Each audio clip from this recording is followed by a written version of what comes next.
বঙ্গবন্ধু শেখ মুজিবুর রহমানের পরিবারের সদস্যদের সুরক্ষার জন্য প্রণীত জাতির পিতার পরিবারের সদস্যদের নিরাপত্তা আইন ২০০৯ বাতিলের সিদ্ধান্তে অনুমোদন দিয়েছে উপদেষ্টা পরিষদ।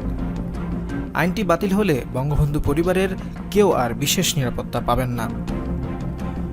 বৃহস্পতিবার প্রধান উপদেষ্টা ডক্টর মোহাম্মদ ইউনূসের সভাপতিত্বে তার কার্যালয়ে যমুনায় অনুষ্ঠিত উপদেষ্টা পরিষদের সভায় এই সিদ্ধান্ত নেওয়া হয়েছে। এছাড়া বৈঠকে গুম বিরোধী আন্তর্জাতিক চুক্তিতে বাংলাদেশের পক্ষভুক্ত হওয়ায় প্রস্তাবও অনুমোদন দেওয়া হয়েছে। উপদেষ্টা পরিষদের বৈঠক শেষে এসব তথ্য জানান পরিবেশ, বন ও জলবায়ু উপদেষ্টা সৈয়দা রিজওয়ানা হাসান। প্রধান উপদেষ্টার কার্যালয় থেকে পাঠানো এক সংবাদ বিজ্ঞপ্তিতেও বিষয়টি জানানো হয়েছে।